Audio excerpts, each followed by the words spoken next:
Xannies, Ads. Tussin, footballs, bars, Roofies. Robo-tripping, blueberries, roaches, peaches, Farmies.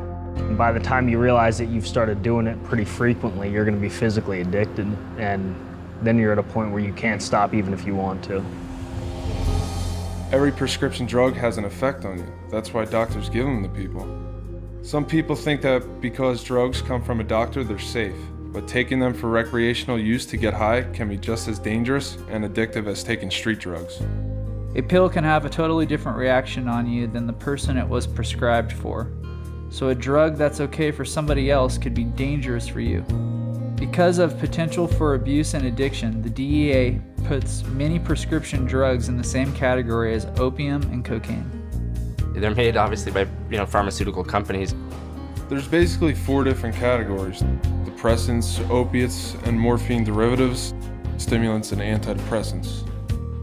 They come in capsules, tablets, and liquids. A lot of people think that taking a prescription medication is okay because it's not illegal.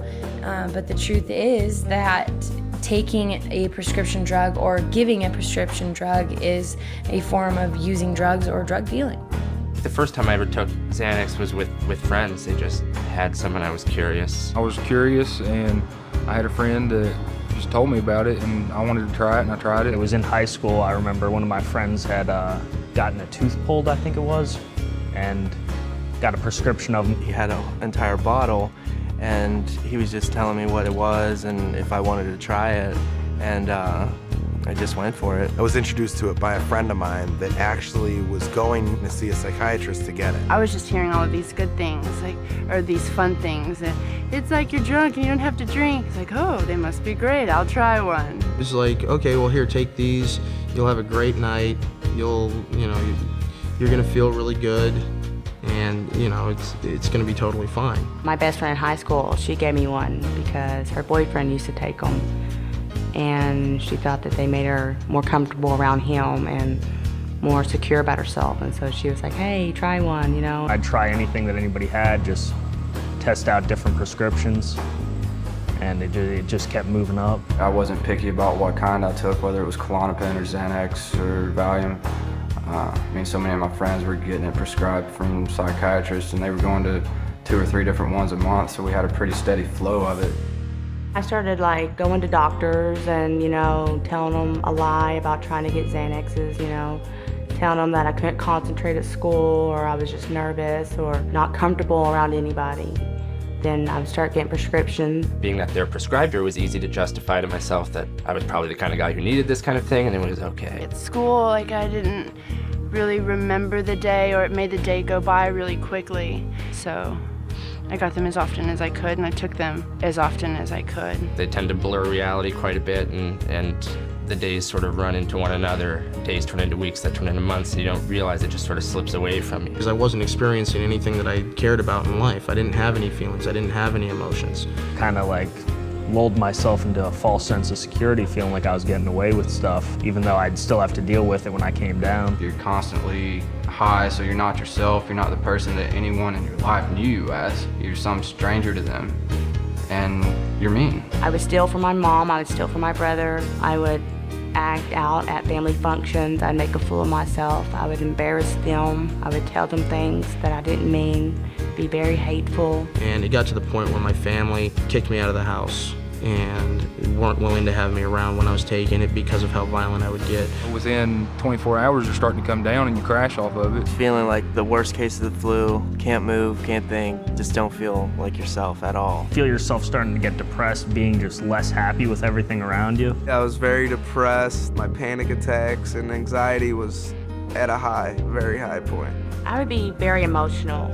I would start crying, angry. When you're in that position, when you're feeling really physically ill and you know that you can get rid of it, it can be gone in 20 minutes. It's just all too easy to reach over and grab some more.